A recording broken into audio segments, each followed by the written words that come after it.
Welcome back. Now we're going to do the 18th century half crowns I have. Now of these ones, I don't have too many 18th century half crowns for a good reason. One, with the exception of some King George II dates, they're all extremely scarce because they didn't mint many. And two, around 1757-58, they seemed to have a silver crisis in England and they stopped generally minting most coins except fractional gold pieces and a few coppers between 1758 and 1816.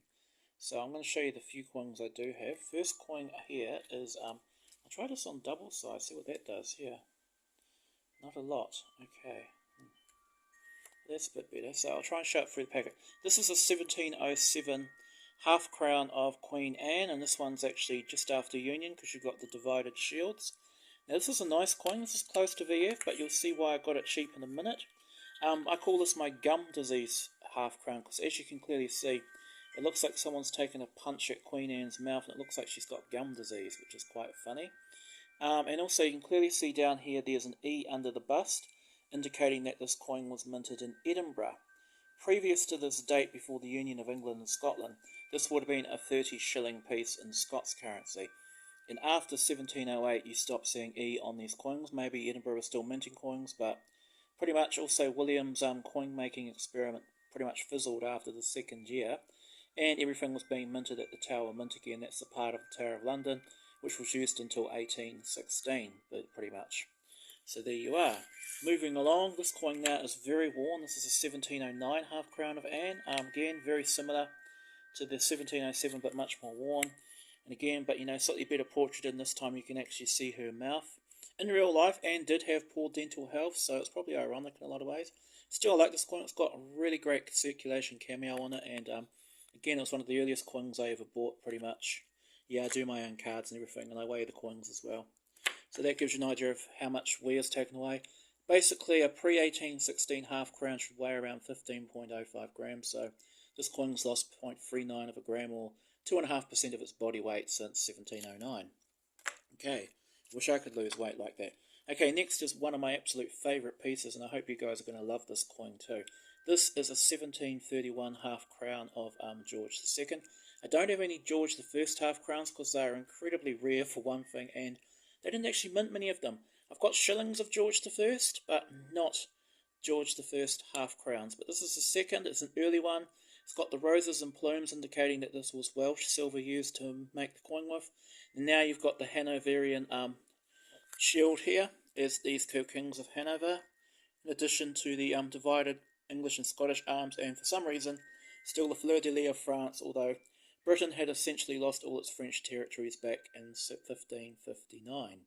This did not disappear from British coins until the 1800s, and they still acknowledged France in the ruling lettering, as you can see, Et Brit Hibernia Fra, basically. Although they were the electors of Hanover, which was a tiny little chunk of basically Western Germany. And look at this portrait, everybody. This coin is described as virtually VF. Lots of nice detail. And the other thing about this coin too, I know a lot of people have got, oh, I've got George II coins. They don't look like this. This is because this is the young portrait. Most of the time, people have a Lima coin, which is 1745 or later, or one of the 1750s coins, and he looks like an old man. But here in 1731, he was only in his mid-40s.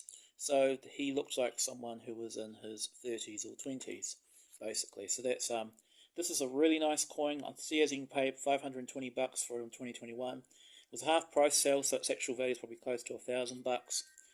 And then we move on to 1746. Again, we're talking about Lima. This is one of these famous Lima coins, and this is what I'm talking about. This is the portrait of George II. We both know, the elderly portrait. This one's a bit more worn, but you can clearly see he's got wrinkles and things.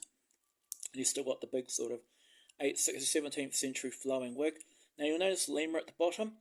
Basically what happened was, the true story of Lima was that a group of British sailors, the British Navy, caught a French ship which was carrying Spanish silver off the coast of France. They captured it, took the silver, and from the silver they made over 1 million coins, which ranged in everything from big 5 guinea coins down to sixpences, and all the silver pieces at least, and I think most of the guineas, were marked Lima.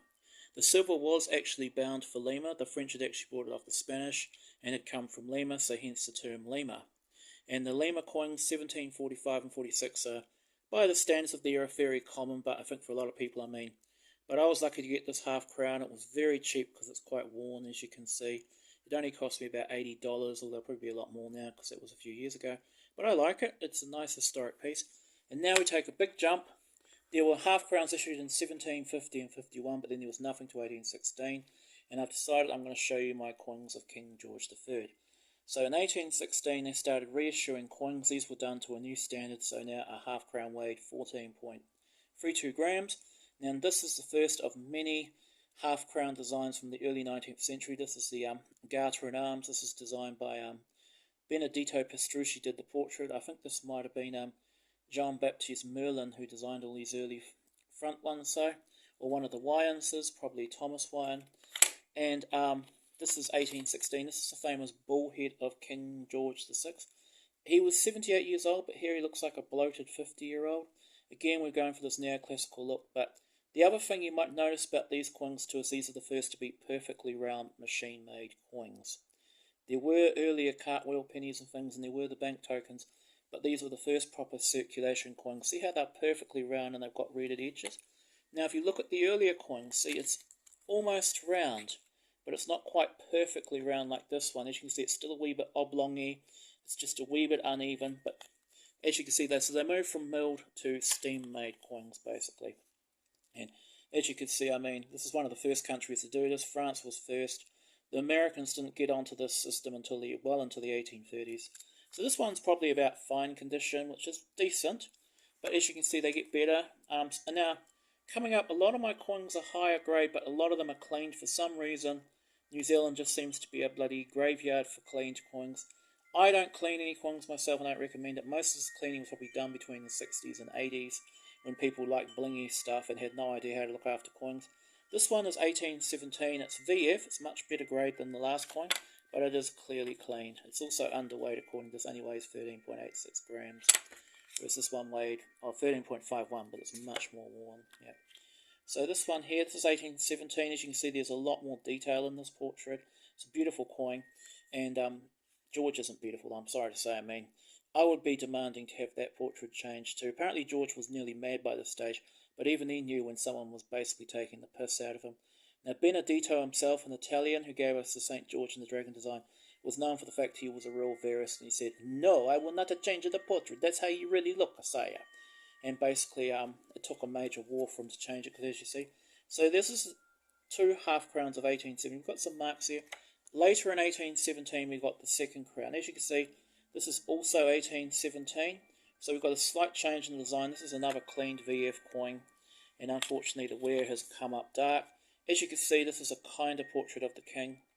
And probably what I'm going to find as I film these, as I get into some higher grade pieces, you're going to get poor reflections like this. As you can see, you can actually see the stones from where some clown probably cleaned it 30, 40 years ago. It's also 1817, but still, I would rather have a cleaned VF coin than a worn VG one, basically. So this is a nice coin, really. You know, belies it's 200 years old. 1818, more of the same. This one's a bit more worn, but this one's probably not clean, though. This is probably, we've gone down to fine, good fine here. Still well above average. Most of the coins from this era are discs, basically. And I have actually some very worn ones coming up. 1818, so again, you know, we've got that kind of portrait. And I've got a really nice one here. This is 1819, last coin I'll show in this video. This is good VF, or yeah, good VF. See that? See how you got a wee bit more detail now? All the hair's quite sharp. The reef is well defined. You've got some toning on the edges. You've got nice carved, you know, you can see his lips and his 4 or 5 of his chins there. Yeah, he's not exactly flattering George III, is he? And the strange thing about these George III coins was these were coin orientation, as you can see. British coins, most of them were medal orientation up to the Jubilee coinage of Queen Victoria, but these are basically coin orientation for George. And this is, to be honest, it's probably the nicest coin I've shown you so far, and as we get deeper into my half crowns, they're going to get nicer and nicer. I mean, when we get to 1826, that coin is going to knock your socks off. And the other thing, good news for all of you guys too, is I don't have every date. I have a lot of the dates. There are no replicas and no fakes. The worst part is some of the coins are clearly cleaned, but everything is a real, genuine coin. So here you are, signing off with this absolutely gorgeous 1819 half crown. And I will say there was an 1820 crown of this coin too, but I don't have that one. However, I do have an 1820 half crown, but it'll be in the next video because it's George IV. Okay, and that's Moneytane signing off.